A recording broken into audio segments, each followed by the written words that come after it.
hello everybody, and welcome to the first Choral Conductors Colloquium lecture. My name is Raul Dominguez, and I will be your host and moderator. Before we begin, please note this webinar is being recorded and will be available in the near future. To those who have inquired about professional development certificates, please know that that process is still underway and we will reach out once we have a definitive answer. Today's lecture will be 1 hour long, followed by a 15-minute question and response session. The chat function may be used to engage with each other during the webinar. However, if you'd like to ask a question about the materials presented today, please submit it using the Q&A button found in your toolbar. Questions submitted in the chat room will not be considered. Thank you to our sponsors, Jeffrey Nytch and the Entrepreneurship Center for Music, and faculty sponsor, Director of Choral Studies, Dr. Gregory Gentry at the University of Colorado Boulder. Now it is my sincere privilege to welcome our very first guest, the Tosdahl Professor of Music and Conductor of the St. Olaf Choir, Dr. Anton Armstrong. Thank you very much, Raul, and hello to all of you wherever you may be. I'm talking to you from my kitchen table, and it's actually turning into a beautiful day here in Northfield, Minnesota.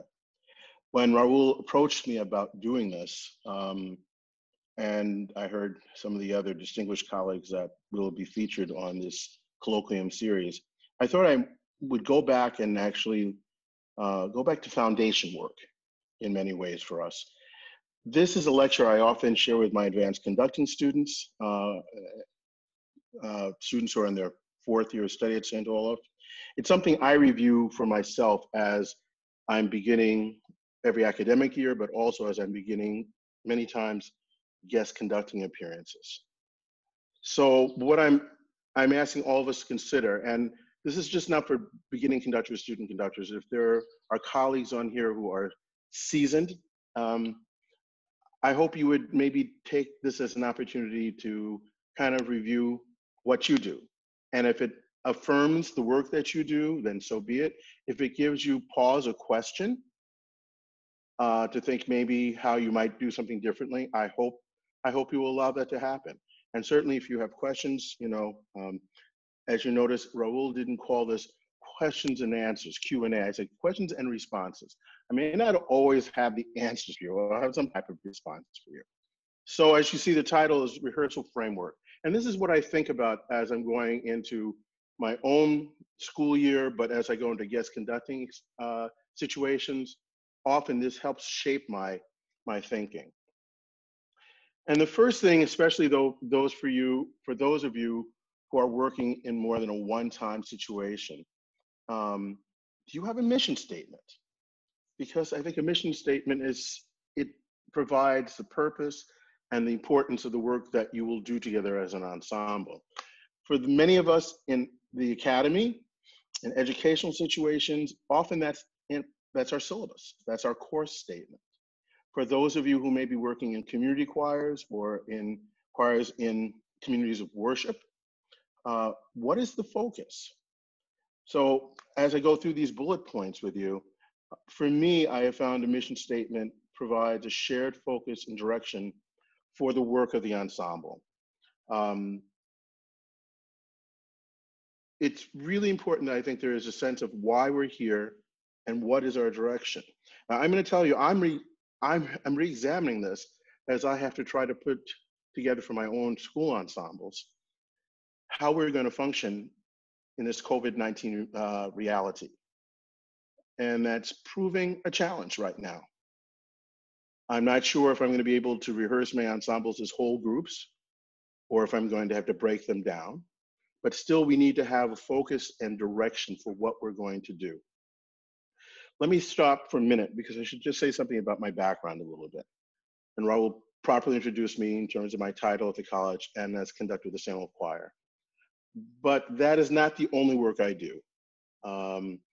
This will, September, or we're beginning in August, I guess, this year, will mark my 31st year of teaching at St. Olaf and my 41st year of teaching altogether. For 38 of these last 41 years, well, actually, no, for 40 of the 41 years, I guess, I have worked with children and youth choirs. And it's only been now in the last 2 years that I have not had a weekly youth choir, children's and youth choir that I work with. When I came to Northfield in 1990, I was asked by the founding conductor of the Northfield Youth Choirs to help and develop a boys ensemble. And we split our singers into a boys ensemble called Troubadours and a girls ensemble, Anima. And then I worked with the boys, she worked with the girls, and then they were put together as a mixed children's youth choir, mixed ensemble. So my work goes back to then. Some of you maybe have known me for a few years will remember the group that I had in Grand Rapids, Michigan in the 1980s, the St. Cecilia Youth Choral. And then for 23 years, I worked at the summer program of the then American Boy Choir School, Albemarle. And 13 years, I ran that program as both executive and artistic director, and working with children from ages 8 to about 14.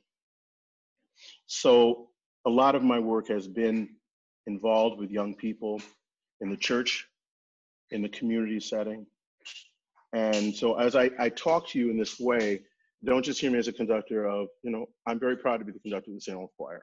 I'm very fine, one of the finest collegiate choirs in this country. But my work goes beyond that. The other choir that I also have at St. Olaf College is an SSA ensemble made up of singers of all 4 years. It is a non-audition course. And in addition to students, we have faculty, staff, and spouses and partners, and faculty emerita. So I have singers literally in that group that go from age 18 to nearly 80. We meet once a week, totally non-audition group. And so my remarks today take all of that into my viewpoint, my perspective with you.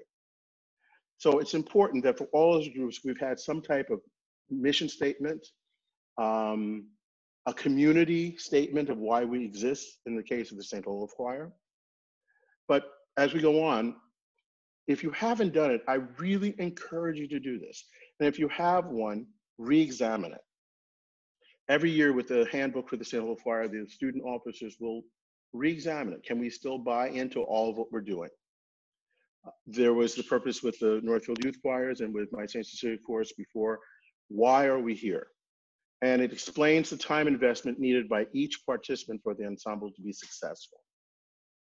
It helps to educate a wider community that supports your ensemble. So in my years in Grand Rapids, St. Cecilia Youth Choral was part of the St. Cecilia Music Society, as it's then called, I believe now it's called Music Center. And it was also a performing group for older adults. They sponsored a concert series, but they had a youth instrumental program and then this youth vocal program. And it explained to the people who belong to that St. Cecilia Music Center what this was about and why did we have this group. The Northfield Youth Choirs had the same purpose, and explaining to not just the parents and the young people who participate, but the people in this wider region, why we exist, and allows us to, again, for fundraising purposes, sometimes from your community groups, it's very important that you can show a mission statement for why your group exists. But it gives you a shared purpose, especially when you are working with children or youth choirs. It not only informs the singers, but most importantly, it informs their parents. I started my work with children in a church situation, and where I basically started a children's choir from K through 3rd grade. And why did we need that? And why should that be important? And not just for the spiritual dimension that it brought, and obviously the musical training that it gave the children, but it also served, very frankly, as a means of evangelism. Brought families into that church who maybe were either unchurched, but when suddenly we were providing something that was not being provided. And at that time, I was at the University of Illinois and in the Champaign-Urbana community, and my church was in Urbana. And for a period of time, they didn't have elementary school music. I'm talking the late 70s for the youngest elementary grades. youngest primary grades. So we started that with children from our church, but we soon attracted other children. And in the couple of years that I began and ran it before I left to go to Grand Rapids, Michigan to assume a teaching position at Calvin College, it provided almost a sort of training ground for children who would later go to the Central Illinois Children's Chorus, which was based in Champaign-Urbana. So it's an important way of codifying the purpose and the importance of the work we do.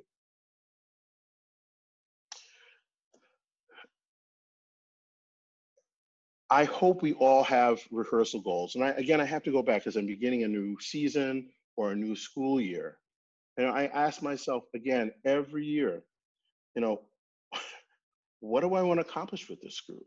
What are my goals? And I would say this statement I've made: to engage the singer in body, mind, spirit, and voice with the goal of creating a transformative rehearsal experience and environment. Some of you who've known me for a while, you know that phrase, body, mind, spirit, voice, is not mine. It's one that I've lived by for nearly 40 years, but it comes from a very dear woman who was a mentor to me from the beginning of my teaching, and she continues to inspire me even 5 years after her death. And they come from, these are the words of Helen Kemp, who for many years was maybe the premier vocal music educator for children's choirs.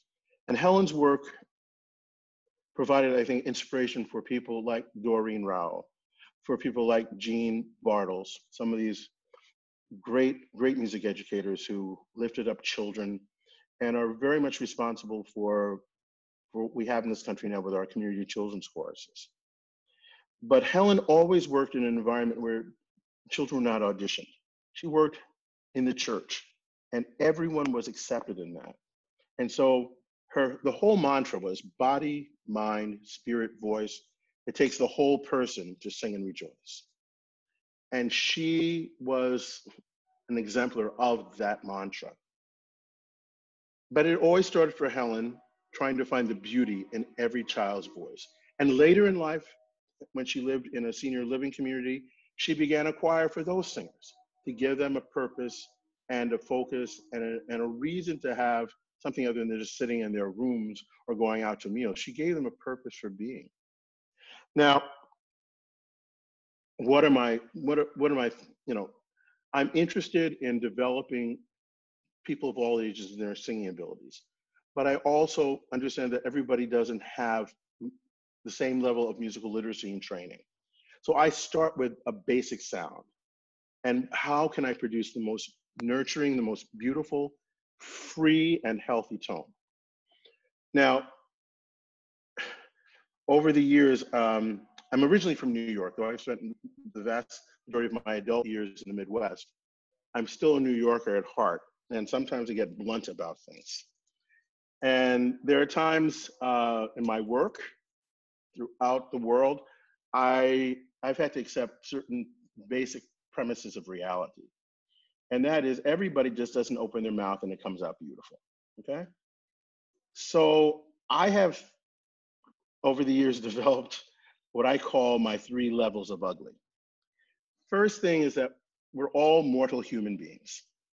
We all have a little bit of ugly in us. We're not perfect people. And that's fine. That's reality. And that's where we start from. Many more of you and I have lived in what I call the level of mugliness, mucho ugly. Okay? And sometimes that's just comes about because of how we use our language, especially I'll stay within the realm of English-speaking people right now, and the various regional dialects that we have, especially here in the United States. And, you know, the Midwest has that hard R sound, and you get down to Texas and you can make, though you folks sometimes in Texas can make these diphthongs and quadruplethongs, you know? We have all different levels. But sometimes we just open our mouth and think that it sounds pretty, and it doesn't. It's mugly, it's mucho ugly. And then For those of you, and I know some of you have to start there, just don't stay there. There's the land and the level of bugliness. That's but ugly. God don't like it, and neither do I. Now, you all know what I mean. Sometimes it's our church choirs sounding like that. Sometimes it's our school choirs sounding like that, our community choirs. And people just think, I'm here, I'm opening my mouth, just take it. Why do you want to fix me? Well, I hope we could find the beauty in everything. About a month ago, my dear colleague, Tesfa Wandamanagev, who some of you know him very well, and we were asked, actually encouraged by Eric Whitaker, to create a little video experience of a Zoom voice lesson. Both Tesfa and I have degrees. My initial degree from St. Olaf College, where I now teach, was in vocal performance. And I teach private voice as well. And so Tesfa thought it would be interesting for us to give a model Zoom lesson. Raul, can you pull that little video up right now for our friends to see? For sure, one moment.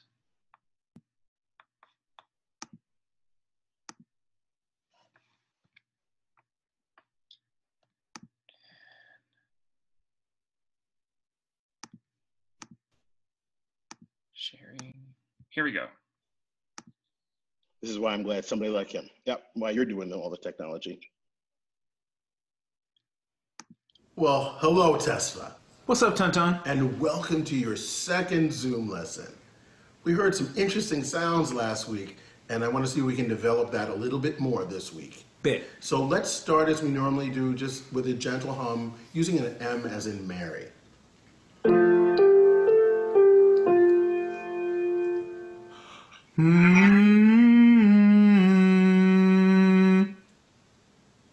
Let's listen a little louder than you sang the last time. Just a little louder. Let's try that one more time.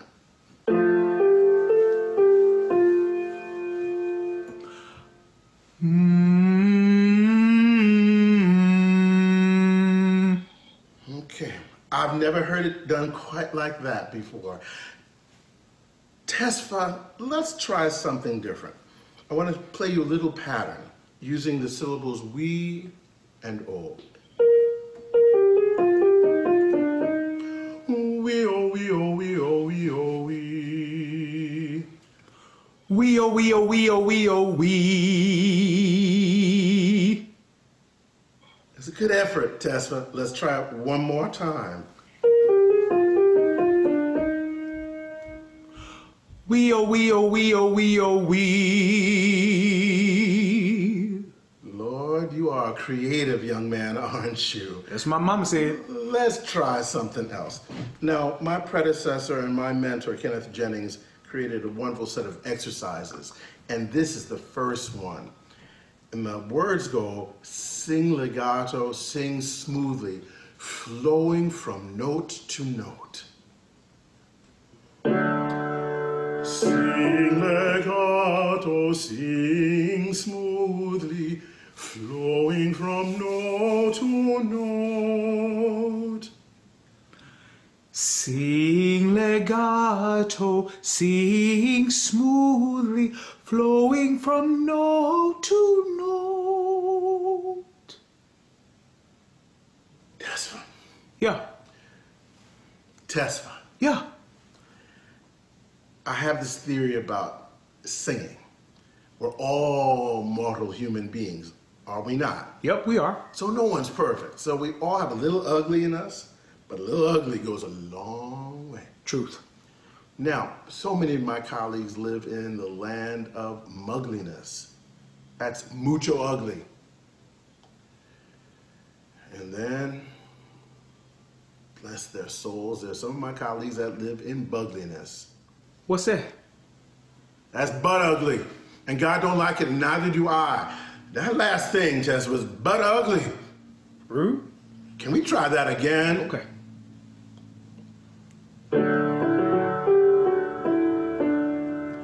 Sing legato, sing smoothly, flowing from note to note. Thank you, Black Jesus.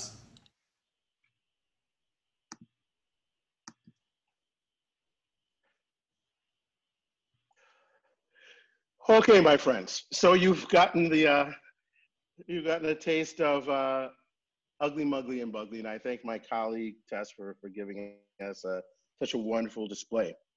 Um, the other things that I place a high priority in whatever level of singer I'm working with, beyond nurturing a beautiful and free and a healthy tone, is constant attention to secure intonation. I think that's very important from the very beginning, because we can produce beautiful sounds, but if they're out of tune, if they're not centering the pitch, we haven't helped our singers. And I think any choir actually sounds quite beautiful singing in unison. Singing in unison until we can find that center of pitch. I'm always looking to improve the music literacy of the singers that I work with. So many times with children, and even I would say with the SSAA choir, the collegiate chorale, I have maybe anywhere from 60 to 80 singers in that SSAA choir. But I would say a good quarter or more of them would say they really don't read music. They have good ears. Though I still have some people in that group that are still finding their voices. I still have people who don't always match pitch instantly. But I believe in a concept sometimes of you don't always have to read music to make beautiful sounds and to sing beautifully. So we're trying to include some basic information about notation, about time signatures and the like, but I often go from rote to note. That's a process I've done with many groups that I've conducted over the years. Forgive me, Dr. Armstrong. Yes. Do you mind if we could share the PowerPoint again from your end? Okay, I thought I did that, but let's try that. No Hold on worries. 1 second. Hold on 1 sec.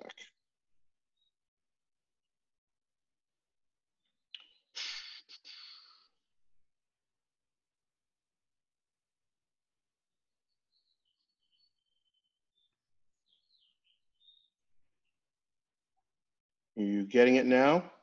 We are, thank you. Okay. Thank you very much, because I wasn't sure if it was back up or not. So There you go. we've talked about secure intonation, about music literacy, but for me, it's always asking the singers to sing with an expressive, free approach to singing that leads to artistic communication of text and music. I guess I would say to you, when people say, when I've had somebody say, oh, that's such an easy piece, my thought process is that you don't know how to then create beauty. Tell me something's accessible, right? Tell me something's accessible. But if you say it's easy, it's as if you can't find beauty in either the sound that's created or the way you phrase. I think we should always be searching for that in whatever style of music we do. And especially that the thing that separates us from our instrumental colleagues is that we have not only a responsibility to composer as they do, we have a responsibility to the librettist, to the texts of those songs. And I think to make whole, complete musicians out of each of our singers, they have to take ownership of the music in some way, shape, or form. And it's important that that text be lifted up in the greatest clarity and the greatest beauty. This all is based maybe upon this following premise, that we're creating a safe environment in the rehearsal setting. One that allows us to establish our choral ensembles as community. I'll even go as far as saying as family, which allows openness and vulnerability. And that vulnerability often has to start with those of us who are the vocal music educators in the room. And that's not always easy, especially as a young conductor. I remember people telling me when my very first church choir, they were old enough to be my parents and grandparents. And they had sung in that group for 30 years. And how, when I started to do something different, they were the first ones down my back. And honestly, that's hard. And you're trying to be in control and people are trying to snatch it away. Now, the story that I always share, that early on in my life, I got cured of being scared of older people, was that for about 6 weeks when I was a senior in high school, I conducted the church choir in my home church in Long Island. My mother was in the alto section. Now, my mother liked to talk to the lady next to her. and her name was Hazel Sandy, but I used to call her Nasal Hazel, because she had the most nasal sound. My mother was not a trained singer, but my mother was not, excuse me, mezzo, but she wasn't just a mezzo, she was a real contralto. And she had a beautiful voice. Now, putting them together, my mother's beautiful tone kind of eradicated some of Hazel Nasal's tone. But that 6 weeks that I had to conduct them, those two women kept talking. And some of you who know me know that I cannot abide talking in a choral rehearsal. And at the point where you would go, altos, please don't talk. Altos, please don't talk. Mommy, please stop talking. Then she threatened me with serving me food I least like in life, which is liver and peas. And the people were telling her, Esther, leave him alone. He's just trying to do his job. But once you have your mother in the church choir, it doesn't scare you anymore. And to that degree, some of you know that Dr. Andre Thomas and I have been friends for 42 years. He's like the brother. I have two other brothers, but he's like one of my brothers that my mother did not create. Some of you sometimes ask Dr. Thomas what he did to his mother when she sang in his church choir when he was a teenager. Just ask Dr. Thomas that. He'll get me later for putting his business out on the street, okay? But establishing a safe rehearsal. Some of you who are, say, over the age of 45, if any of you are listening on this, you might remember that some of our elders that we came up taught by fear and intimidation. Well, I think you'd all agree that will not cut it in 2020. And in this very complicated world in which we're living, we have to provide our students, yes, and our singers with the very finest choral literature, but from all cultures. The Western European canon is a great model, but it's not the only model. And sometimes we have to work harder and harder these days to make that music relevant to singers in the current time. And there is music from the Western canon that is very, very applicable. It's not just because I'm a good Lutheran, but in this time of COVID, and now in the last 2 weeks in my own backyard where this innocent man, George Floyd, was murdered. I'll tell you the Psalm verse that I keep going back to is Psalm 46. God is our refuge and strength, a very present help in times of trouble. And that's the basis of Martin Luther's great hymn, A Mighty Fortress is Our God. There are ways that I think we can go back. I think of Bach's motet, Fürchte dich nicht, be not afraid, I am with you, I strengthen you. Okay? But I can also think of some beautiful spirituals. I can think of some incredible South African protest songs that have also stirred my heart. And so I think as we think about our repertoire, and I'll come back to this a little bit more at the end of my time with you, think about how the music you will give the singers. And I think this is going to be very important for all of us as we are able to get back to any type of singing in the months to come, how that helps people to express what they're feeling, helps us to express why we do this. Those are my overall rehearsal goals. So what are some of the priorities? Well, I'm being slightly redundant, but if those are my goals, then I have a set of priorities. And again, this is me, but it's fine. I've studied Kodai, or Schulwerk. And as I said, it's great when people are literate. And I also understand that can make our rehearsals efficient. But we're not all able to have audition choirs or are all able to have singers at the same level. So what I can find in the common denominator, though, is their vocal sound, how they produce their sound. So what are the things that I'm going to do in my rehearsal that establishes and incorporates ingredients needed to develop free, beautiful, and expressive singing? This is the third time I've used that phrase. Free, beautiful, and expressive singing. And beautiful is an interesting word because I'm not necessarily always talking about bel canto singing technique. I think you can have beauty in jazz. I think you can beauty in different qualities of what some of us might call belt singing. But it should also always be healthy. And I think it needs to express the heart and mind of the singers.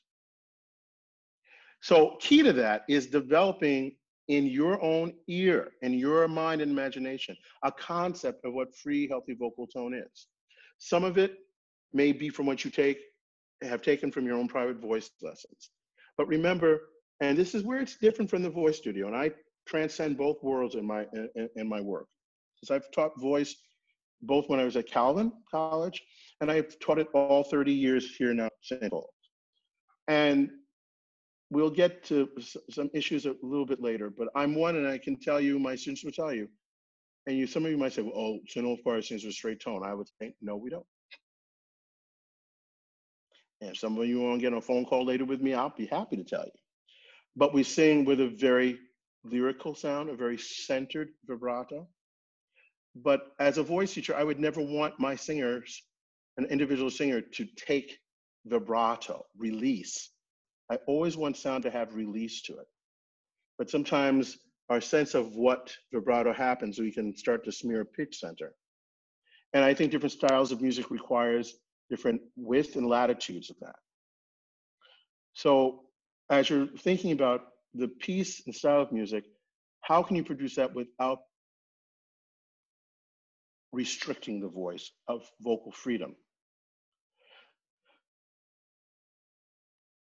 For me, whether I'm working with an audition choir or non-audition, there's something that's key. And that is for singers, the singers that I invite to be in the choirs that I conduct and that I get to choose, I want to desire that they will share their gift of singing in a group setting. Okay? Which means for some of you listening to this, and especially if you teach college or graduate school, sometimes you have singers who really don't want to be there. They're required by their degree program to be there. And that makes it very challenging. And I've had that in my life as well. When I've been a guest visiting professor at several schools, and all of a sudden you can tell they're not really happy they're in those groups. Or you've gotten the church or community choir where a person comes and you think, oh my Lord, they have all this experience, isn't that wonderful? And they're gonna let you know they were the 300th singer in Robert Shaw's Atlanta Symphony Chorus. And they're gonna let you know that for sure.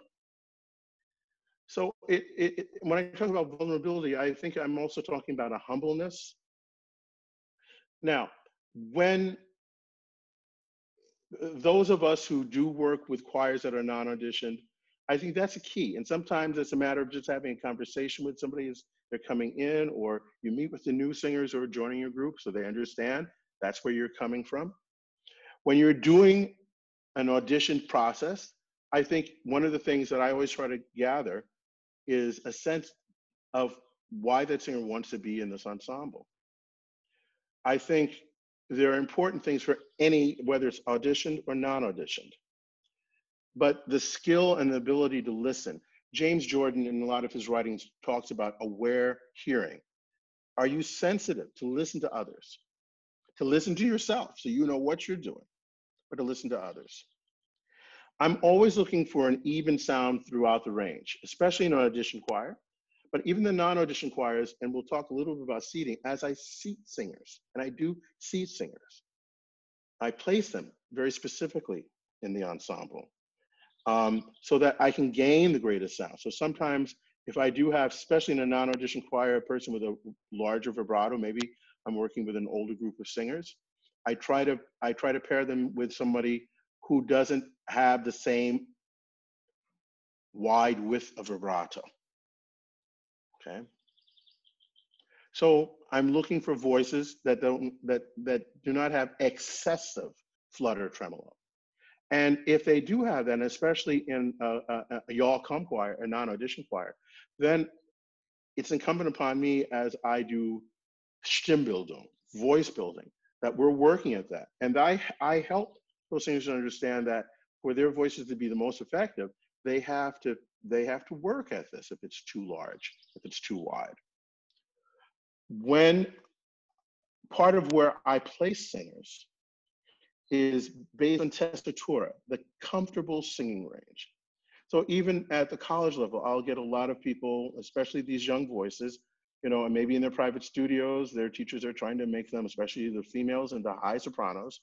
But that they may have a range, but that's not where they're going to be comfortable singing 3 and 4 hours a week. So, I often might take a voice like that and a more dramatic voice and have them sing more of a second soprano, even a first alto, until they have the flexibility.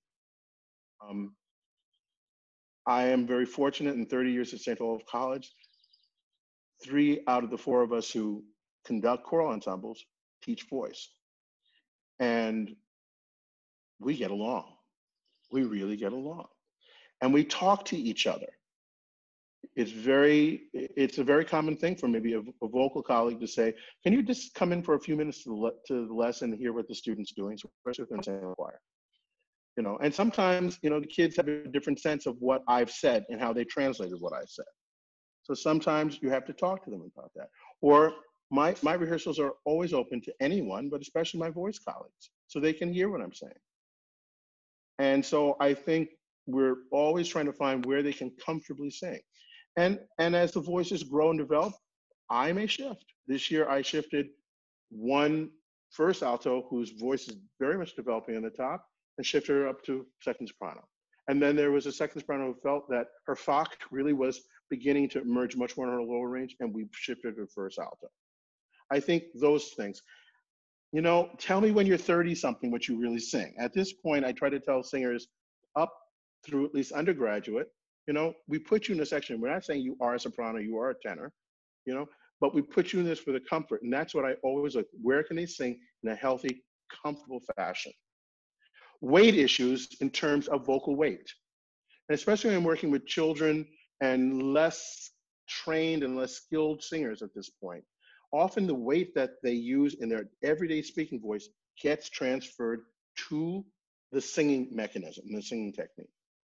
And Helen Kemp used to always speak about helping young children, I have been helping adults as well, get from their speaking channel into their singing channel. And half of the issues that we deal with, those of you who studied voice, are breath, and how do we manage the breath? And then that weight of voice, after we're working for vowels and everything else, and agility and flexibility of the voice, is how do we get that? And too often we have too much weight in the voice.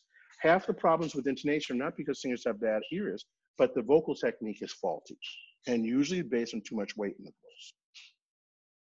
I'm always trying in my rehearsals as well to encourage, and certainly with an audition choir, a good musical ear is even more important than their ability to sight read. I can get through some of that. It makes, to have the better sight readers I have, the more efficient the rehearsals. But if the ears are not strong, that's going to cause another issue.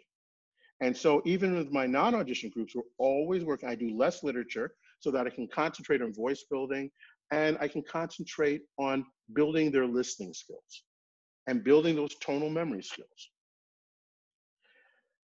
The older I get, the more evil I get about having to keep rhythm for people, okay? I'm just sick and tired of having to keep rhythm for people. And, you know, if you were to come into a rehearsal, not only the St. Olaf choir, but if you come to my collegiate choir, and when I had my children and youth choirs, especially in these last few years in Northfield, you'd come in and often see my singers doing this. And that for me is keeping tactus, keeping the pulse. I am sick and tired of having to do that. And I just, as ornery, some of you may have been in all-state choirs in the last decade or so. I've got even worse about that, going to do guest conducting. But that's one of the weakest things that we have as singers, is keeping a basic pulse. And as my colleague, Stephen Amundsen, who conducts the St. Olaf Orchestra, living in the pulse, living in the pulse, okay? So that is something that from the very beginning, I sometimes find using count singing for groups effective. But the older I get, the less patient I get with, because that's something everyone can do. And I've seen it and I've done it with my children. And if I can do it with the little ones, then the big ones should be able to do it as well. And then a constant search for building music literacy and sight reading skills. There are more people out there who can be, I think, more successful in advice about that. But I think that's important so that you're not always just limited to rote teaching, okay? Vocal placement and seating of singers. If this was a live session, if I was in a room and I had a bunch of people, I would actually show you what I do. I'm gonna tell you very quickly, and as I said before, I don't ask singers to ever remove vibrato from their voices, and I don't ask them to blend. And some of you go, oh yeah, I'm sure. Well, I don't. Because what is blend, my friend? What is blend? Blend is a combination of things. Do we have an agreement of pitch? Do we have an agreement of rhythm? Do we have an agreement of vowel shape? Do we have an agreement of where consonants are to be placed and should they be voiced or unvoiced? Do we have an agreement of dynamics? Do we have an agreement? You see what I'm talking about? All these things. Now, when they come into balance, then you get the so-called blend. But to tell the choir to blend, you need to blend better. What are you telling them? You need to tell them, be more precise about what you're asking of them. And then have means and devices to achieve that. Sometimes it's just using, because we learn, my friends, we learn in three primary ways. We learn visually, we learn orally, and I mean both A-U-R-A-L-L-Y and O-R-A-L-L-Y. We learn by hearing and how and we learn kinesthetically and tactile. And the more that we can incorporate, and many of us have been raised so strongly, and it's impressed upon us in our wonderfully rigorous training through music schools about the visual. Can you see that symbol on the page? Can you replicate it? Okay.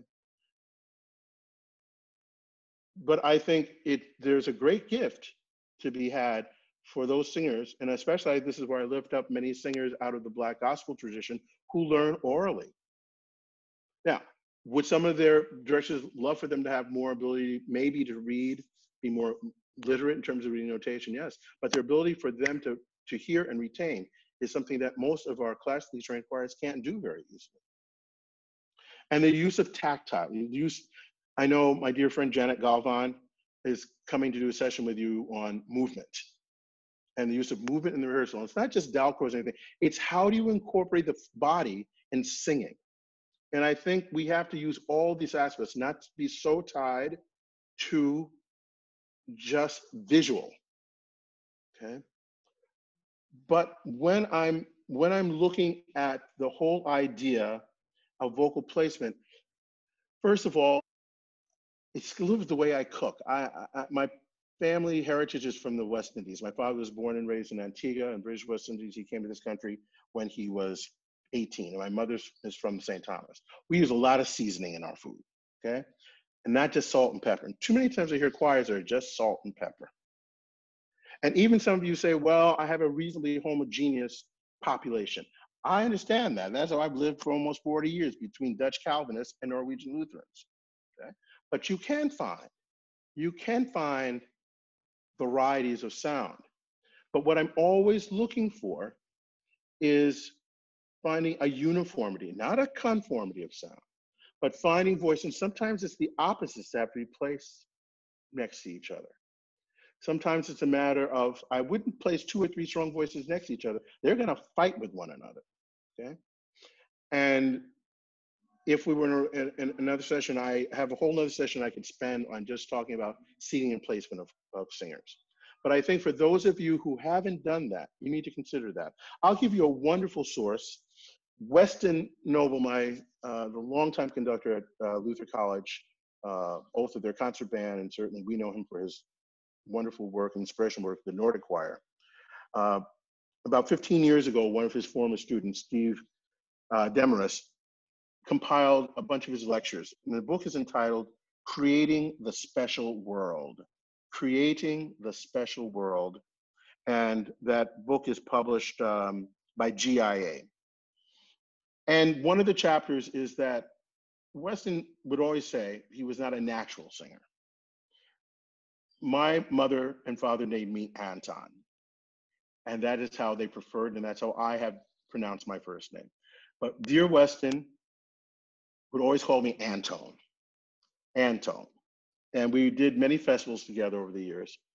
And he would say, but Anton, you are such a natural singer. So I don't know about being natural, but you know, I've worked at it.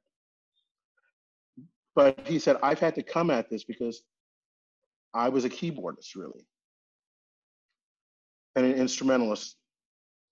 And so what he did was to look at how my predecessors here at St. Olaf and others at some of these, especially these other Lutheran colleges here in the Midwest, whose choirs are known for their, I think, their beauty of ensemble. And he tried to codify it.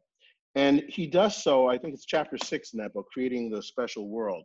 And so if you want a more, a wonderful breakdown of how you can go about that.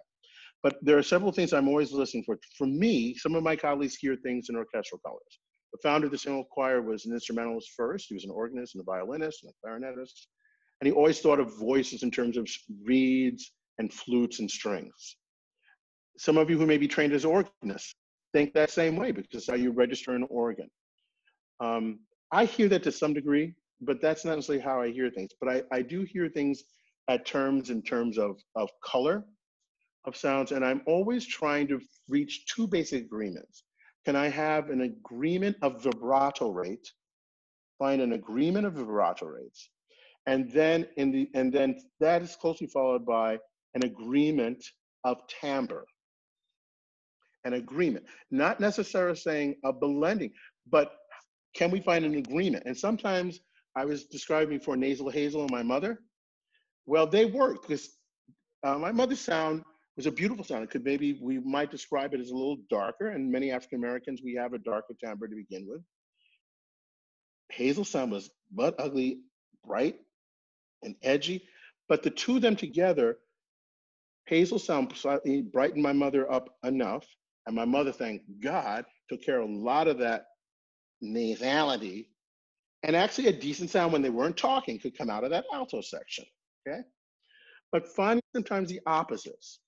When I have wider voices, you don't want to put 2 and 3, you don't want to put your bigger voices in the front, whether you seat them as sections or you do a more of a mixed formation, do not stick your bigger voices in the front, because all you're going to end up doing is that at them.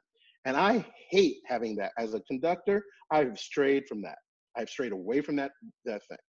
I learned from another wonderful mentor and friend, Joseph Phillips, when the voices get too heavy, he would do this. And he was a big man with big hands, but he would kind of just do this to lighten up the sound.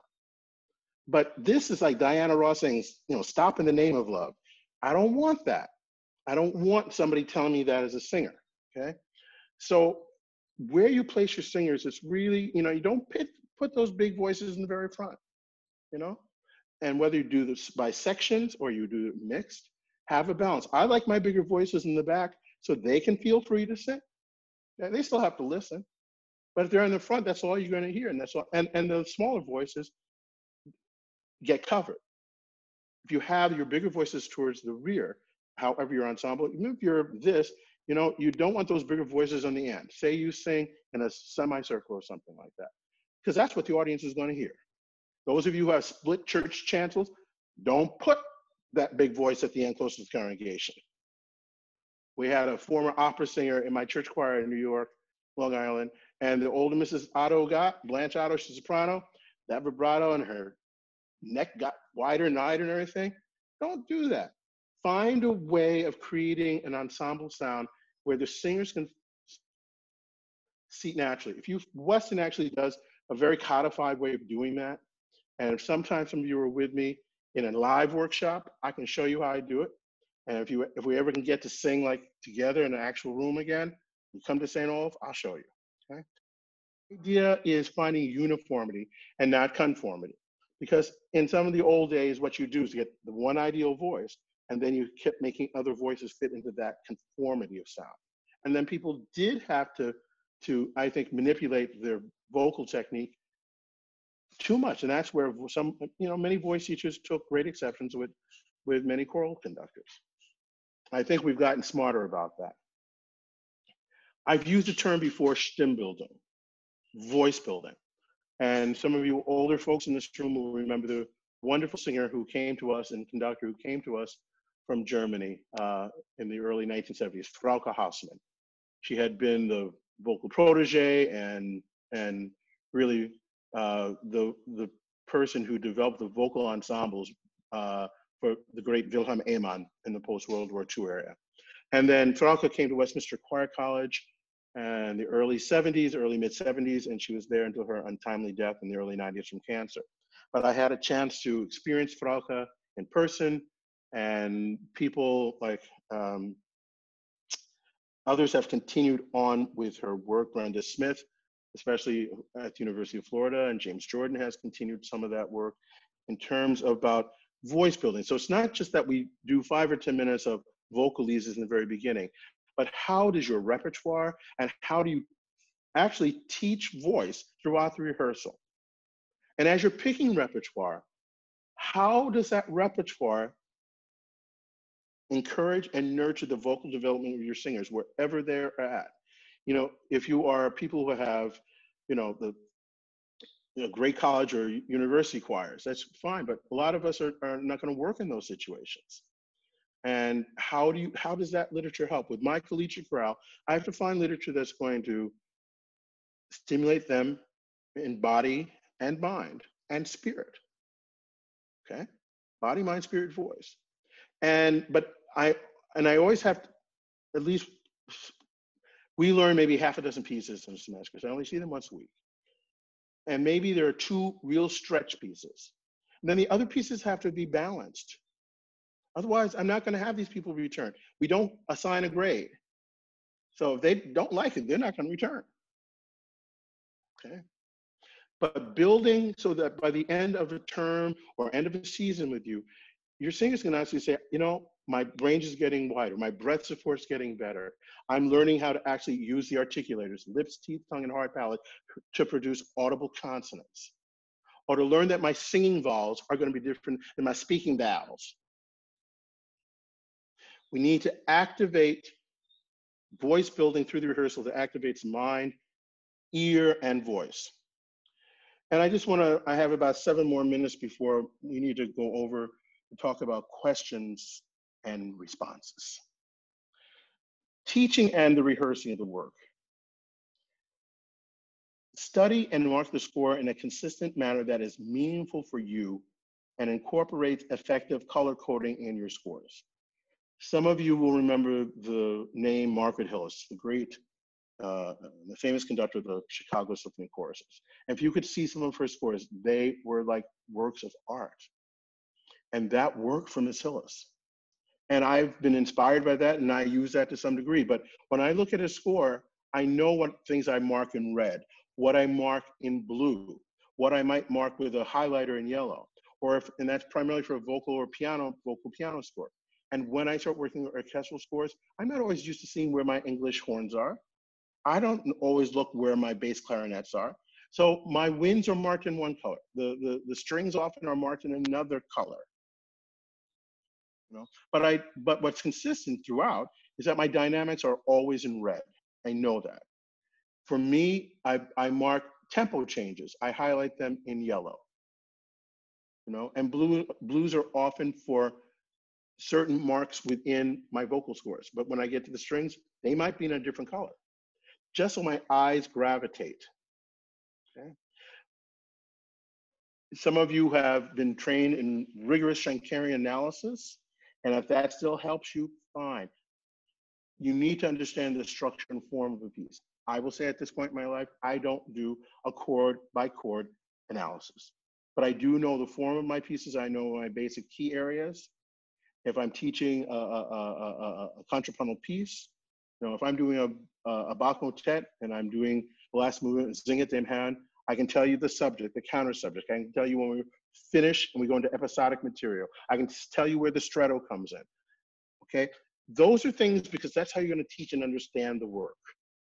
And so what I think you mark the work. I've seen people who do this glorious chord by chord everything, and the choir sounds like crap because they haven't figured out how to take that intellectual knowledge and make it possible for the voice for it to come back into the knowledge of the singers and how it vocally will transmit.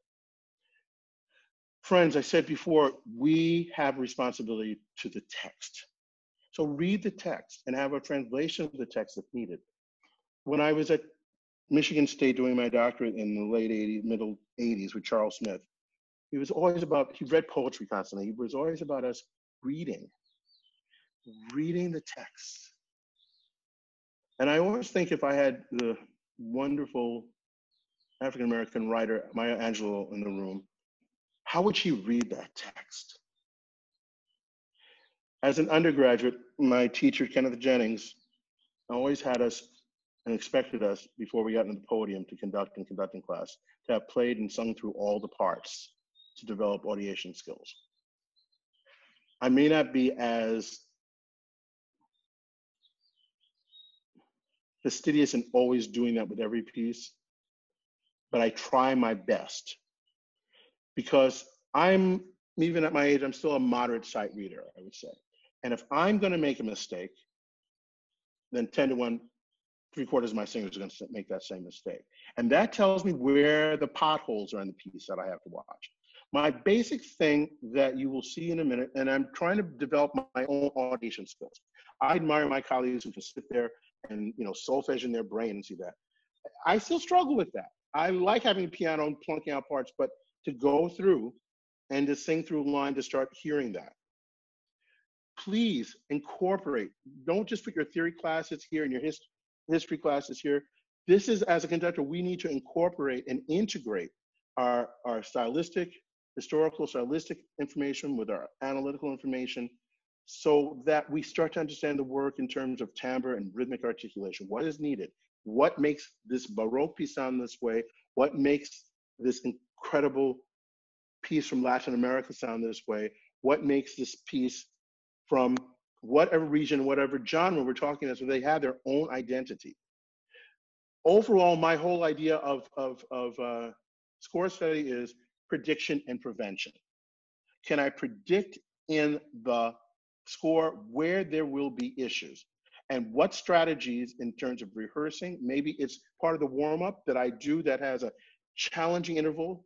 How many of us, when we have descending tritones or ascending tritones, if I can build those things, if you ever teach War Requiem of Britain, you better teach tritones, okay? And teach it before they see the score. Because a lot of times our inability as singers, coming back to how we learn, instrumentalists learn cognitively.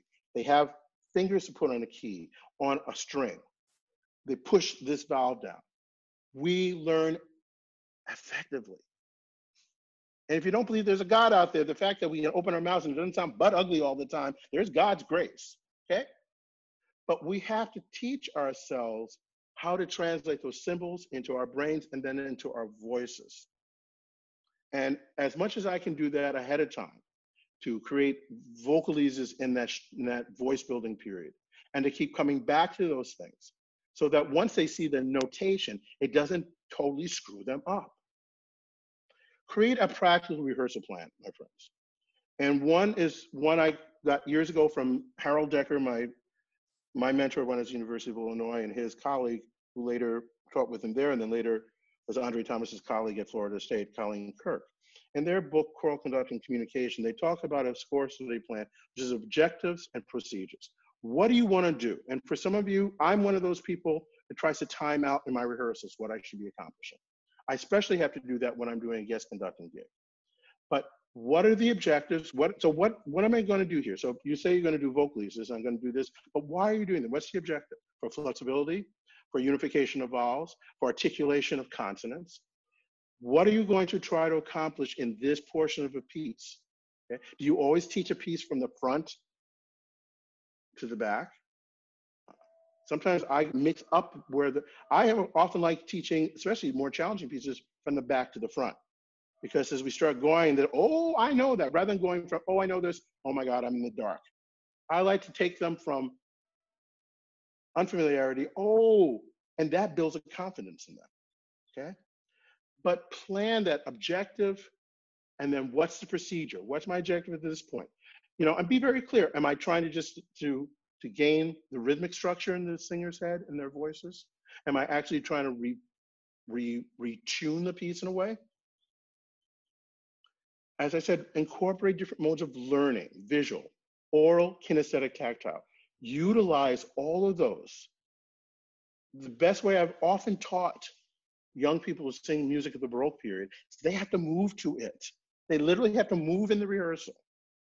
I'm very fortunate to have a wonderful colleague, Dr. Therese Hibbert. She's now finishing her 5th year at St. Olaf, but we have worked together from 1998 when we established the Stenglen Family Youth Choral Academy at the Oregon Bach Festival, doing my little bit of advertising. Unfortunately, we're not meeting this summer because of the pandemic. But there she has developed a methodology called body singing.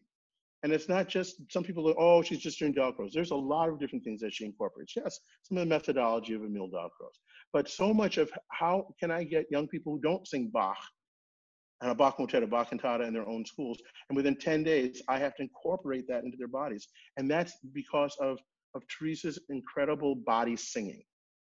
And if you want more information on that, I can get this to Raul and he can get that address and her contact information, okay? But use, and that's why I think it's so important, get to Janet Galvan's talk about movement, because you will get new ideas or other ideas to reinforce yourself. Here's a big thing, and I still see this being done with even veteran conductors. Do not deal with all the elements of the score demands at once in a rehearsal. That I acquired from years of observing Robert Shaw. Shaw never had to work with, he always had the best singers, whether they were paid or not, he always had the best singers. But even with those best singers, he always, for him, rhythm was God. So he always wanted to secure the rhythmic elements of the score, okay? And for me, it's always, and that's where we really are terrible. To use the language of my students, that's where we really suck. And we really need to improve in our abilities to do that. The melodic and the rhythmic elements need to be paramount. So I don't start with a text. Even if it's in English, and I think, secure the melodic and the rhythmic elements. And if you really secure that melodic element, however it appears in whatever voice line, you have a better sense of already starting with good intonation. If you learn something out of tune, muscle memory will keep it out of tune. You want to attack those things quickly. So melodic and rhythmic aspects of the score are a high priority for me. And establishing your own teaching, a systematic approach to teaching a composition to facilitate both technique and to foster musical expression. The other thing I learned from Charles Smith is that he would often say, technique and expression run parallel, but technique must take the lead. It's the foundation, but then expression catches up and it must lead, always undergirded by strong foundation technique, but the expression has to be there. Sight read a piece down tempo. And I prefer to do it on neutral syllable, or if you use solfege in your rehearsals, is marvelous. Use that. If not, use a neutral syllable. I often like to use di, da, or to, ta, or po. I stay away from L's because we as English speaking people, our L's as a singer, many of you have studied, pulls the tongue back. And and half the, other than breath in a private lesson, tongue issues are the next biggest thing that voice teachers have to deal with. So why are we going to encourage using syllables that will only create tongue issues for our singers? Stay away from the L. If you understand anything about the count singing technique, 1N, 2N, TN, 4N, that Shaw did to build inner division and rhythmic precision in his ensembles, that can be helpful, but you have to teach that in a slow process. If you've seen a video of Shaw working and his people can just do that, well, yeah, because they knew how to do it. That doesn't work with, my everyday choirs. And even as I've introduced it every new year to a new, half of my St. Olaf choir may be new, I have to do that very slowly. But it is one wonderful way of laying a strong rhythmic foundation. And this is one way that and my use of tactus, singers must take responsibility for maintaining the proper tactus. They need, stop making them dependent on you. Part of me is just getting old and cranky, but they need, if I drop dead on them, they need to keep singing, okay? They just need to keep singing. Go from note to note. You have different learning styles and different there. Again, Raul, maybe if you do this again, bring in some of our colleagues who have been very successful in this. I've been moderately successful, okay? But they're voice people. Again, use of movement to release the singing instrument. And I should have actually put her information, but I'll be very happy to give that information to Raul. Therese Hibbert is an incredible pedagogue, and what Dr. Galvan will share with you will also be just some marvelous ways of incorporating the whole person into the singing process. Use of physical motions to show dynamic contrast and conducting gestures to show expressivity. Sometimes I ask the singers to actually conduct. They may not know what a 4 pattern is, but to use their own bodies, use a tactile kinesthetic to show what they're doing, especially for many of my younger singers or less skilled singers. In your rehearsals, and I know I was guilty of this, and I can still be guilty of this when I don't watch myself, is the use of and the importance of nonverbal communication. Show it in the gesture. Some of you who have been influenced by people who come out of Florida State with Judy Bowers and Andre Thomas and Cliff Mattson understand 7 words or less. They don't need to pontificate all over the place, okay? And in terms of rehearsal and rehearsing, I like to go from the familiar to and more accessible work to the new compositions, but I've learned don't leave them with something that makes you evil at them. Find something, and early on, I do a very accessible piece that I can come back to, sometimes begin a rehearsal with, but often to end the rehearsal with, so we end with the sense of satisfaction, of hope.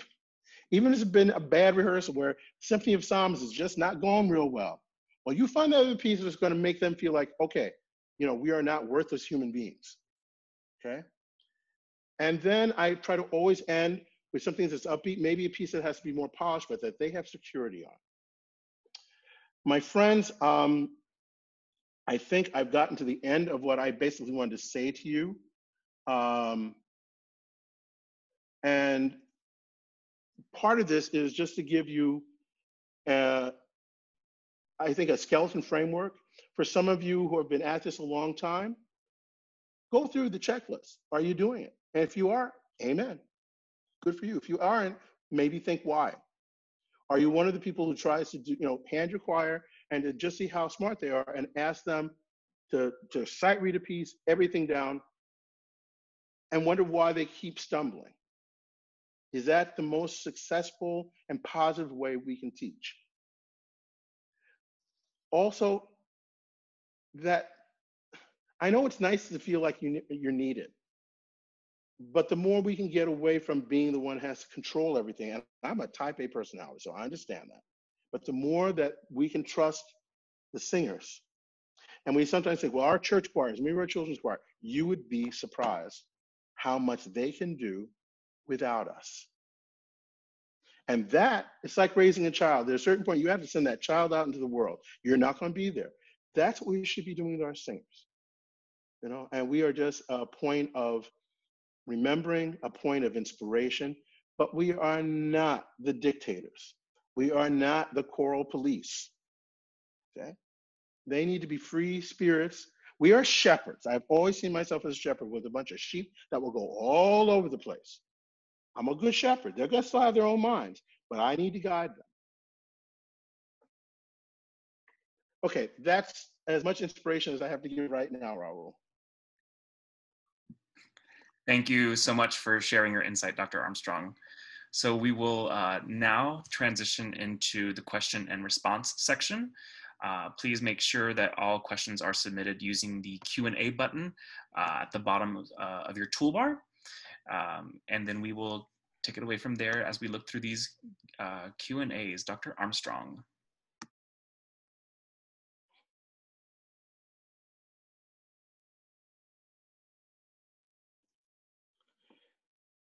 Okay, so I'm seeing some of the questions right now, Raul. So Claire, yours is a very interesting one, easy one, I should say.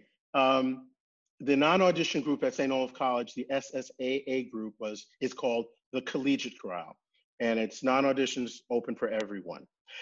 I'm slightly now, I'm glad I did not look at this question and answer thing while it was going on, because I see one of my dear friends and one of the people who I just stand still in total inspiration has been inspired by is Jean Ashworth Bartle, who is the founding conductor of the Toronto Children's Chorus and an artist of the highest caliber. So her first question to me, if the student has difficulty matching pitch, do you ever give them an opportunity to start with their pitch before imitating yours? Yeah, Jean, I do, because I learned that from Helen. If they're not matching you, you go to, and I think, and in a group situation, that's always a little bit harder to accomplish. And I would say for you, those of you who are working, we're all working with developing singers. Even I've had the joy of conducting some of our very fine professional choirs in this country and abroad. There's still a little element of developmental singers in all of us. But when I have especially younger children, I find that I need to get them in a smaller group. Sometimes the singing partner maybe matches pitches pretty accurately, and you create a singing partner. But especially when and they can be an aid. My falsetto is getting weaker and weaker the older I get. And it's kind of hooty, and it's not the best model for a child's voice. But I would bring in a singer of that person's range, and they could be my model, and we would start, and we would find the pitch, and we would go to where that child is and try to find. Helen Kemp in her wonderful 2 manuals of primary importance has some wonderful skills at and strategies in helping us work with the challenge. I call them the underdeveloped singer. She called them the challenge singer, I think. But basically, are they directional singers? When you kind of looked at that wonderful video of Tesfa and me, he was a good example of a directional singer. He kind of went in the right direction on a couple of those exercises. It wasn't totally accurate. But yes, I first of all, if they can't match me, and I don't use the piano as the determinant. I found that in doing my auditions for the St. Olaf Choir, that they couldn't always match the piano, but when I sang a pitch, they could match me. How do we keep church choirs singing excellent literature? Lord, if I had a total answer for that, I think encouraging those, if you're not one of the ones who's leading, and it's always careful. I don't do the choirs in my church. I'm lucky to have superb musicians who do that. But I have also been in a situation one time, and I tried not to be the know-it-all professor or the college choir director, but maybe giving them some pieces and actually suggesting some pieces. And when I say suggest, actually give them in their hands a score of something and why you're giving to them. Sometimes I hear choirs doing music that's just above the skill level. And if they can find something that maybe is even out of a style, a similar style, but is more accessible. And sometimes you just have to be able to give that, but you have to constantly, say to a conductor or ask conductors, don't give them fast food. Fast food goes in and comes out. You want to give them stuff that's going to stick to their bones. And I think that we keep encouraging our reading sessions at ACDA and at NAFME and Chorus Guild, these things, to keep producing quality literature, and a literature that will nurture them both in body and mind and develop free, healthy singing. Oh, Lord. Now my former students are coming after me at this point. Hi, Carla Robinson.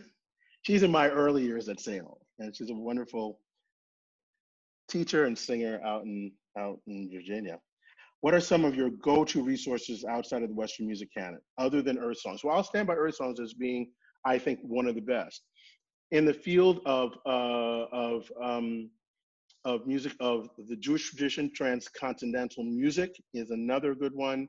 World Music Press also has a great deal of things out of that. Then I think you have to go to individual houses and look at them. I think in Hinshaw, Andre Thomas has a series where you're getting a lot of his music and music that he has endorsed. He has some things, for instance, of Raymond Weiss, who's been very active in the gospel traditions. Boozy over the years has had that in different voicings. Doreen Rao especially was important in doing that. Gene Bartles edited some music also for different publishing houses. I'm trying to remember, Gene, exactly outside of Boozy, who you did. But I think Lawson Gould actually was, before there was Earth Songs or anything, Lawson Gould did a lot of world music and good editions of world music. You have to start hunting down, I think, in the various publishing houses, who does what. I think Walton, especially if you go to Walton if you want music of Scandinavia. When Norman Luboff started Walton and when it was followed by Ganilla, they were great agents of bringing music, especially from Scandinavia. And, you know, if you want music out of the African American worship tradition, GIA has an incredible series of music out of the African American background. So Earth Tones is the one I think still is maybe at the top of my list, and that's just because I have a series with them. But they have been, Ron Jeffers, when he founded that, was so interested, you know, 30 some odd years ago in doing that. But I think go through Boozy, go through Walton. Heritage especially has more things for the middle and secondary school, and people, Victor Johnson, Andre Thomas, you will find things, but you have a lot of composers of African-American composers who are being published. You know, if you look at the works of Stacey Gibbs, if you look at Rosephine Powell, and they are scattered about. So some of it is looking at the houses, but I hope that answers you in some way. I'm trying to go. Okay.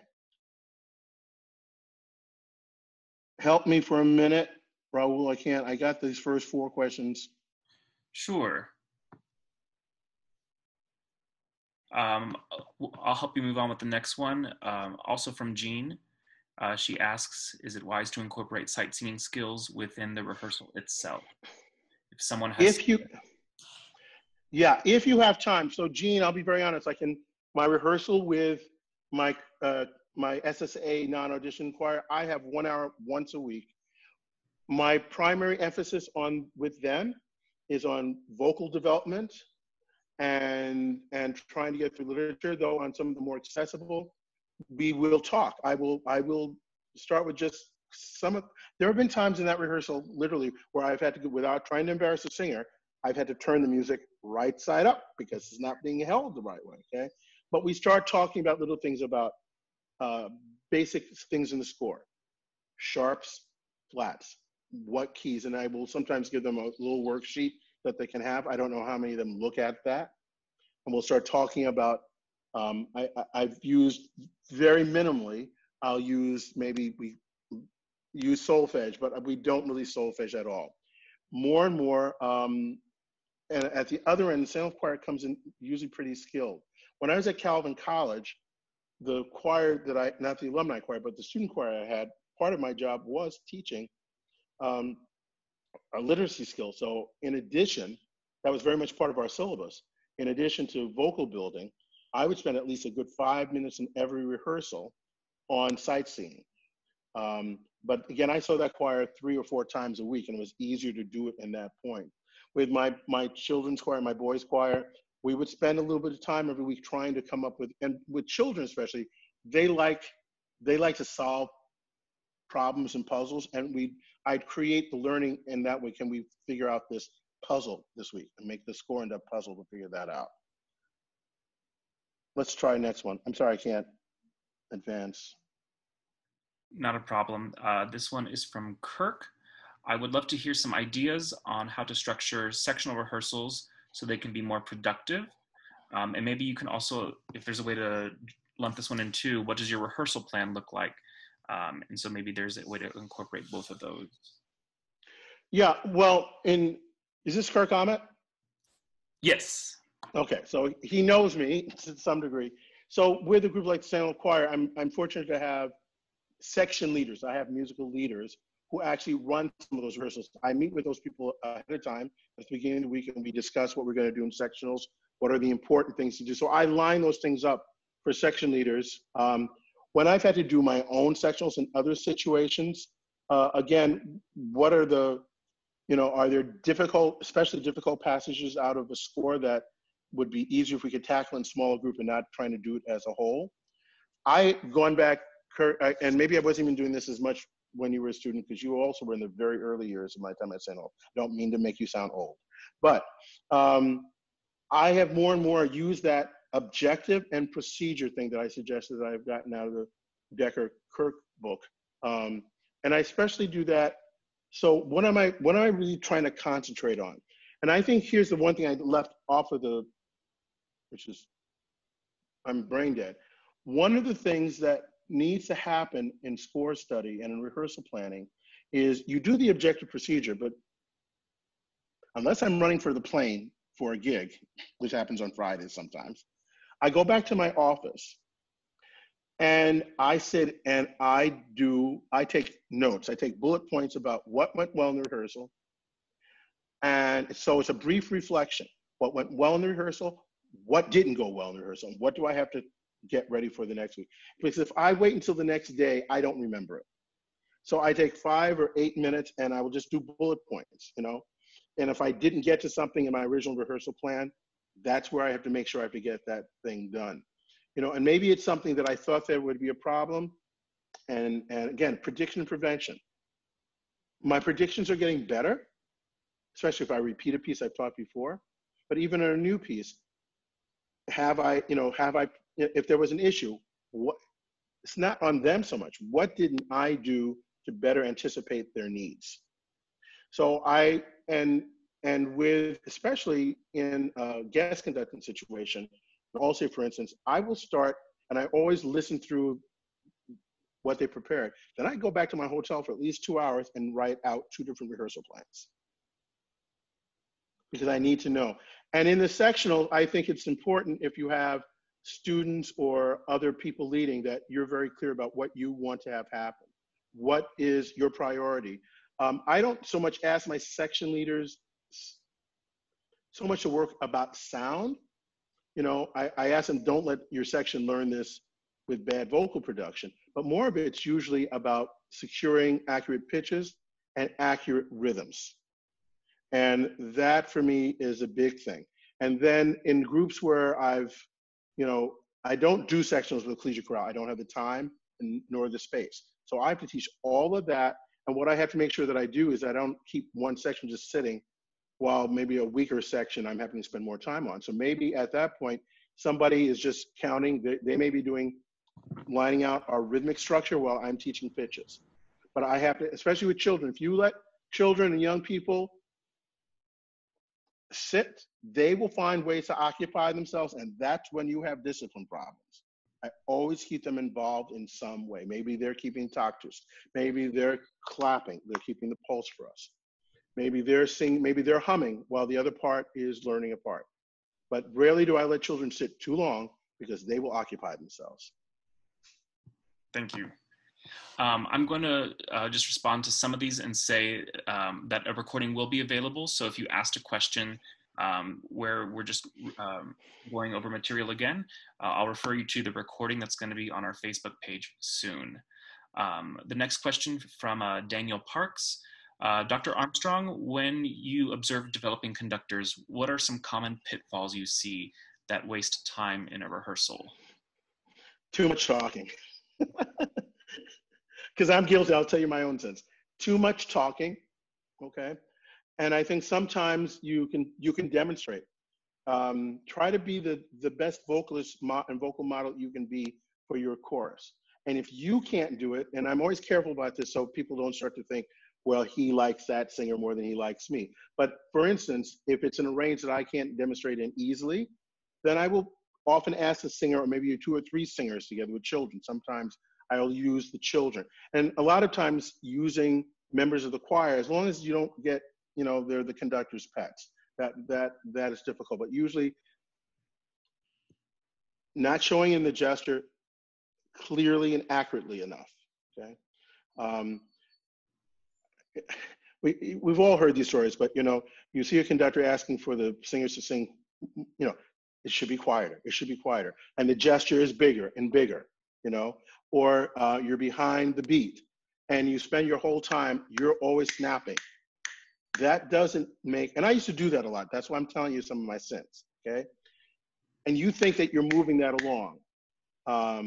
And all you're doing is that they stop being responsible. They stop taking responsibility for their own pulse. So I think as you strategize, part of my objective and procedure, the procedure is what teaching technique, what teaching strategy will you use to accomplish what you want to do in that objective, okay? And I think for some young conductors, they talk too fast. And when you get with older adults who don't, maybe it's a hearing loss, that was what, coming from New York, I talk really fast for Midwesterners. And I have to calm down. Okay? Here's the other thing that I've noticed maybe in the last more 10 to 15 years. Young conductors, and I'll say that in terms of developing conductors, but this could be applied to older people who are getting into the field later. You're not there to entertain them. You're not there to be the cool, hip person that, you know, is going to be, and you waste time. You know, it might feel great that they laugh at all your jokes or this or that, but they haven't come to, you know, to go to First Avenue or whatever to be entertained. Don't feel, they want you to be efficient. They don't want you to be mean to them, but they want to feel like they're accomplished. And I see some conductors who have especially extroverted personalities, and it becomes a gimmick. You know, and you don't need to entertain them. I think I often see that for people who use that, and it's actually because they're a little more insecure about what they do. And I think humor goes a long way in rehearsal, but a little goes a long way. So don't feel like you have to be the cool, new, hip conductor to do something. You know, be clear and succinct, that's 7 words or less in what you say. Be clear in your gesture, make sure.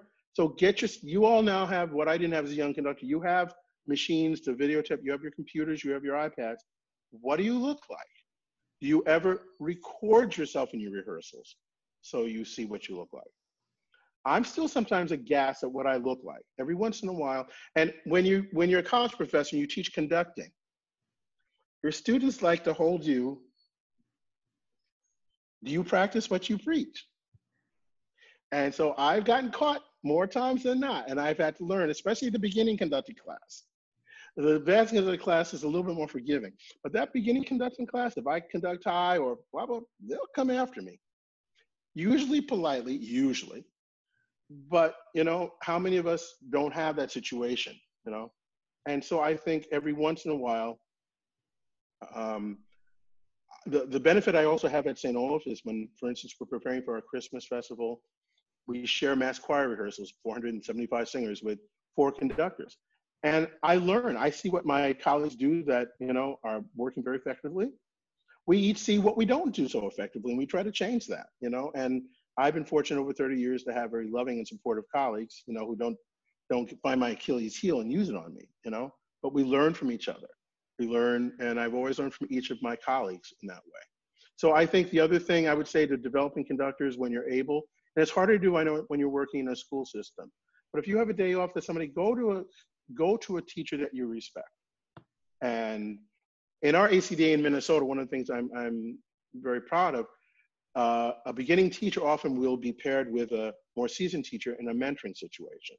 And they'll come in maybe once, twice, 3 times during the semester and observe you work, you know? So those are some of the things, but I think be organized in your rehearsals. Be organized. When, for some of you, I don't always do this in every rehearsal, but if for some of your singers, if it helps, you have people who are kind of anal in the way they want, put out your agenda for the rehearsal and what you plan to accomplish, you know, and have you accomplished that fact? That's another thing. What are you going to do? I do at the very beginning, I ask my singers to take out a certain amount of pieces. Some days it's up on the board, but they know these are the works that we haven't, that I plan to rehearse. And if we haven't for some reason, if it's my error in misjudgment, I'll say, okay, we didn't get to so-and-so because, and I'll plan better. If it's because maybe they didn't come as well prepared, I expected to get through so-and-so and you all did not know this as well. So please do some homework before tomorrow. Those are some initial thoughts. Great. Well, just a couple more questions, everybody. Heather Orr and some have asked about programming and choosing new music and considerations that go into that process for you. A few of you have been in my office. My home is very neat. I can show you right now. My home is very neat. My office is a pigsty sometimes, not sometimes. But part of it is that I have literature up and down the wazoo. I think about with a choir like the St. Olaf Choir, I have to tour and I have to have a repertoire that will last for 16 to 17 concerts in a row, okay? We were on tour for over 2 weeks with usually a pre-tour weekend. And works that will appeal to a wide majority of people who will come, a variety of people who come to our concerts. Some who may know the group because of the Christmas programs, and they just want to hear Beautiful Savior. That's all they've come to hear, that signature piece of it. You know, others are the real choral geeks who want to hear a Schoenberg or a Penderecki or a Bach motet. So I have to do a balance. It's like a I'm not the first one to use this metaphor. It's a smorgasbord. There's something on there for everyone. Okay, and I think with my non-touring groups, is there a season? Is there a theme to a concert? For a lot of us, the holiday season becomes a theme, but you can have other periods of theme concerts. And that always, I think, helps to give a focus to what you do. Know what your singers are capable of. You want to stretch them, but you know how much time, know their skill, know the time that you have to teach a piece, and know your ability to teach a piece. That may be one of the other things about being a younger or a developing conductor. You may love that piece of music that you sang in college or grad school, but do you yet know how to teach that piece? And there have been pieces especially in my earlier years, that I tackled before I really knew. And in the end, we all suffered by that. So I think finding that there's a contrast of moods, of styles. Don't pick a whole concert of slow pieces are going to put your audiences, and we don't need to be in a sugar high, And what are you trying? I think theme concerts can often work when it helps to give a focus. I've seen more in my own concerts, even though I do the smorgasbord, and I've gotten criticized for it. Some people think I'm teaching social pablum, as one critic this year said. Because they didn't want to hear social justice pieces. And I can accept that opinion. I don't agree with it. And especially after what we're going through right now, there'll be more. But know your audiences and what you're trying to say to them. Often you can do so in spoken word, or you can do so in program notes. But I think have a focus for you, for your singers. And I think we're always educating. When I say vocal music educator, I'm not just teaching people who teach in schools and academy. Those of us who work with community choirs, those of us who work with community choirs in worship environments, we're teaching. And I think have a focus. Those of you who work in the faith environment, sometimes you have a lectionary to follow. That gives you a guide.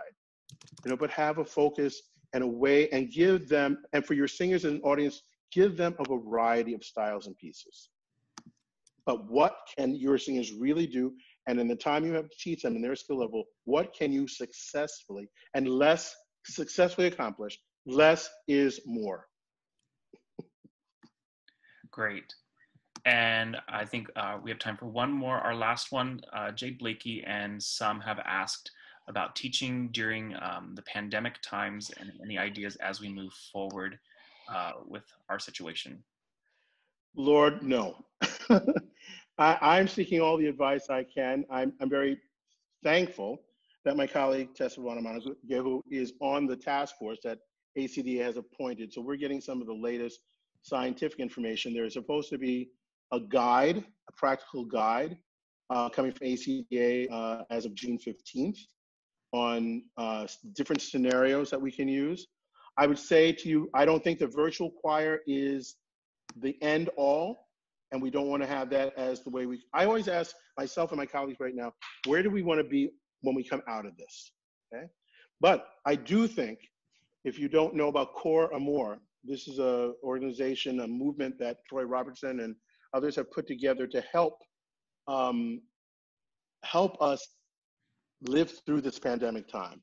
And especially for those of you who want to try to do some things with virtual choirs, I think he's done so with good educational resources and accessible ways of doing this. The thing about virtual choirs is that when our first webinar came out with ACDA and Chorus America and Nytch and all of that, some administrators in this country took it as their excuse to cancel choral music. And we cannot have that happen. We are trying to figure out ways that we can have choral singing at my own school. I spent 2 hours with my colleagues measuring out various spaces on campus where we might be able to rehearse, where we can get 6 feet between, 6 feet in back, 6 feet in front. We're still waiting to hear from the CDC and our own Department of Health. How many people in one space can we carry? We're talking about using masks and maybe also face shields. So we're looking at a lot of different things. I think what we want to do is not give any administrator the license to say, we will cancel choral singing. And if virtual choirs might be one of the ways that you keep your program going, then fine. I think Choral More is coming up. There are music educators. I would reference you to that. Just go Choral More and do a search for that. You'll get information on that. But we do not, if anything, we need to find out ways, if whether it's with, you never can eliminate risk in all of this, but you're trying to create risk reduction. And people want to come together. Even if we're going to be spread out in rooms, they want to come together. And that's what I'm fighting to do at this point. Let me just answer what, this goes back to your previous question just quickly. It just popped in my head about repertoire. I also want to encourage people there, what we have now in a way that we didn't even have 30 and 40 years ago. We have some incredible composers of all ages writing for all ages. And I think when you can commission or do new music and just try to find people who understand the voice. Again, understand the voice. The child's voice is a beautiful, beautiful vehicle for expressing emotions and song. Find people who know how to write effectively for whatever. And for those of you who are working at middle and junior high level, find the people who know how to work and write for those voices. I still say Heritage and Choristers Guild and Briley Music, those are wonderful resources for finding music for that developing adolescent singer. And that's really important that you know how to do that and work with those voices. I don't come out of I sang the American Boy Choir as a kid, and as our voice went from high treble into the alto, and for some of us, we were singing baritone maybe by the end of our time there. But we were we were not stifled when so-called the voice broke. I hate that term. It's a European term, it's an English term. And because it's not just, your voice doesn't break, your voice is you. And when you say the voice breaks, are you broken as a person? No. So for so many people who have been such wonderful advocates, when you look at Lynn Gackel's wonderful work with the adolescent female voice, if you don't know, her great text that she has created, Finding Ophelia's Voice, Opening Ophelia's Heart. She has all of her research about the adolescent female voice, but she talks about the human condition as well. And there's been a lot of research on the male adolescent voice. Bridget Sweet at the University of Illinois has also come out with a new text that's wonderful. But make yourself knowledgeable. And in this day of an age of Zoom and FaceTime, there are people you can go to who can Zoom into your classes and can help you. And so I encourage those of you who belong to ACDA, turn to your local ACDA chapter. Who are the people there who can be your initial resources? And when you can get to a regional NAFME or ACDA or Chorus America. Chorus America is doing a virtual conference next week. Be an incredible time for you to, especially if you conduct a community children's or youth choir or an adult choir. Chorus America is the group that's really going to give you the information you need on so many things. And there's the registration is still open. You go to chorusamerica.org and you can get that information. So I know our time is up, my friend. I want to thank you so much. I want to applaud you, a doctoral candidate who has enough to do on his plate, but you, one of the things that I learned from Helen Kemp, and when I look at colleagues like Jean Bartels, and I look at Janet Galvan, Lynn Gackel, Andre Thomas, so much of the work that we've done over years, I'm glad I've been influenced by these people whose lives have been one of worth and service. You are already starting out a life of service to this profession. And this didn't come about easily. And I really applaud you for doing this. And your mentors there, Elizabeth Swanson and Greg Gentry, for supporting you in this effort. And I wish you the best in your own career, but thank you for doing this for the field. You have a great lineup of people, and just bravo to you. I really appreciate it. Thank you so much, Dr. Armstrong. And that is a wrap, everybody. So please help me give a virtual applause to thank Dr. Armstrong for being with us today and sharing his expertise. Thank you again to our sponsors. As Dr. Armstrong mentioned earlier about Chorus America's registration, just a reminder that Their reduced pricing, I believe, ends at midnight Eastern Standard Time tonight. Any resources that he's mentioned, or things like Chorus America, Cor Amor, I've put into the chat, and those links are there for your choosing. I'll also follow up with an email message to everyone with that information. Special thank you again to our sponsors, and a very, very sincere thank you to our viewers. Again, this recording of the lecture will be available in the near future, and we will see you all in 2 weeks for our second lecture with Dr. Janet Galvan, The Use of Movement to Enhance Musicianship, Internalization of Music, Sound, and Performance. You can share our content. If you enjoyed our lecture today with your friends, you can do that over Facebook or Instagram at Choral Conductors Colloquium. There you'll find more information on our upcoming webinars and registration. And last, I hope you will use what you learned today to put beauty into this world. Thank you for watching. Thank you, Dr. Armstrong. Have a great day, everybody.